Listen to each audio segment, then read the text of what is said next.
What's up, everybody? Welcome to week 29 here on the 52 horrific weeks in 1988. I am your host, Moon616, and thank you once again for dropping in, guys. Alrighty, week 29 is here, and yeah, holy shit, man, week 29 is fucking crazy. But anyways, the remaining films went into that randomizer, hit that random button, and we've got actually a brand new film that I just threw into the randomizer, and it actually came up on the randomizer. That's a weird one. And that is The Last Slumber Party. Right there. It's part of this Scream Theater collection, along with Terror at 10 Kill, Volume 2 here. Yeah, so The Last Slumber Party, not really the most, original title for a film. It's kind of very reminiscent of the Slumber Party Massacre. But yeah, so, getting into the plot of this one, if you've never seen it, it basically centers around your three main characters. Their names are, I want to say, Chris, Tracy, and Linda. School is out for the summer in high school, so what they decide to do is that they want to have a slumber party over at Chris's house. So in fact, they plan out this party, and of course their friends or their boyfriends get whiff of this, and the boys decide that they want to crash the party. And what I mean by crash the party is they really just want to fuck with them. They just want to play jokes on them while they're in the house doing their thing.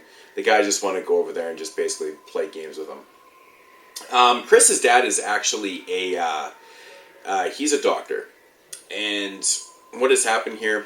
He's on his duty, and of course there is a mental patient that actually escapes the hospital and ends up making his way over to their house. And of course the girls and the boys start getting picked off one by one. And that is basically the entire premise of your film. Yeah, so now my thoughts on this one. Now, if that storyline sounds familiar, it's because it's probably the most cliched storyline in a slasher film you could possibly have. It's basically the exact same storyline as Slumber Party Massacre. Basically the exact same thing. But what separates this one from, all the other slashers out there is absolutely nothing. This movie brings absolutely nothing new to the game. But weirdly enough, it has like this certain type of charm to it. It's accompanied by, all your kind of like very cliche characters. There's not a whole lot of character development with all the characters in the film. But, they're not actually, I guess overly that cliche. Like there's no specific types of characters, but they're all the type of people that are just kind of normal, and I don't know. It's kind of weird like that with the characters. They don't really get into it a whole lot. So you don't really dislike any of the characters in the film, which is kind of a good thing. The one girl in the film, she's kind of annoying at times, but you don't really dislike anybody in the film, which is interesting because in a film like this, you generally always hate somebody and you always want them to die and stuff like that, but not in this film. It's very interesting.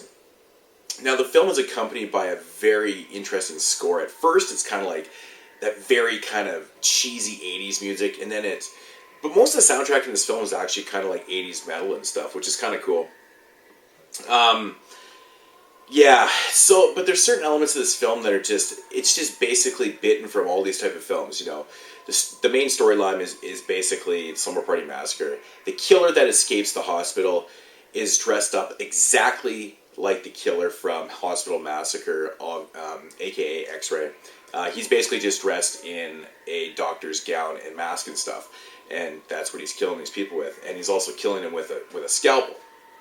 So that leads me into the kills. Now the kills are basically kind of all the same in the film. It's a lot of throat slits and shit like that. Not overly gory, not even overly bloody. But weirdly enough, the body count is super high in this film. I think there's around a dozen people that die in this film. For having, very few central characters in the film, actually, the body count's pretty high. For running time of about 70 minutes, having a body count of 12 Yeah, you do the math. There's one every few minutes, basically. But the weirdest thing about this movie is the dialogue. Now, it's so weird. Some of the dialogue is actually pretty funny in this film, but other dialogue is actually kind of shockingly like, what did she say? There's a lot of like homosexual references in this film, like with using the words like fag and homo and stuff.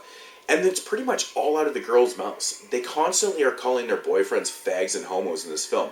It's just so odd to hear in a film.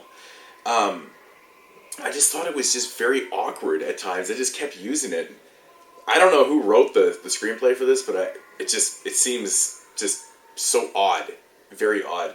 So that was one thing that kind of kept me chuckling in the film because I just couldn't believe the dialogue. But the acting is very much amateur acting. At times, it's really bad. There's even weird scenes in this film where one of the girls is basically been stabbed, and she's trying to get her friend's attention, and her friend kind of runs by her and just like does nothing about it. Goes to the phone all quietly and tries to dial and realizes that she can't and stuff, and she's not really reacting like how she should be. It's very awkward. You need to see it. It's kind of funny. But yeah, The Last Slumber Party, everything about this movie is cliched. Like I said, storyline, killer, but it has this odd charm about it that's kind of interesting. I think it's because the print that was used in this film is obviously taken from different sources. Some of the quality dips from scene to scene. It's basically all put together probably by VHS tapes, but the transfer's not overly that bad. The editing in the film is fucking. It's so funny at times. It's just so poorly done. But once again, it just adds to that charm. If you're a really big fan of 80s slashers films, I would probably definitely add this one to the collection. Especially with these type of sets, man. Like, this is a really cheap set. I think you can get these things for under $10. But I believe it's the only way to get this pairing of, slasher films on DVD. And like I said, the transfers actually aren't that bad. It oddly enough, like I said, the body count in this film is really high. Terror at 10 kill. That movie probably has the lowest body count I've ever seen in a slasher film. It's really odd. But we're not talking about that film. The Last Slumber Party. If I had to give it like an overall rating, I don't know if I could honestly recommend this film, because I know there's a lot of people out there that just could not sit through this film. They probably would not enjoy it. If you're a hardcore slasher fan like I am, I try to pick up every slasher film I possibly can from the 80s. Maybe it's worth having in a collection, but as an overall rating, I'm going to give it about a 4. I'm going to give it a 4 due to the pretty cool soundtrack, the kind of surprising body count in the film, and that's pretty much it. It's just, there's nothing new to it. I will say that the ending fucking sucks in this film. I will go out and say that. But I think that's probably it for The Last Slumber Party. I think this review's probably gone on a good fraction of what the length of this film actually is. So I could probably go on all day about it. There's a few other things I'd like to say, but I'm not going to bring them up. But yeah, Last Slumber Party, definitely check it out, man. If you want to, if you're a hardcore slasher fan, like I said, I don't highly recommend it. I usually don't even say the word recommend if I'm going to, give a film under 5 out of 10. But oddly enough, like I said, weird charm to it. But anyways, guys, that's going to do it for week 29. I got to get out of here. I will see you next week with, of course, I do not know what the film's going to be. And I will see you then. Peace out, homies.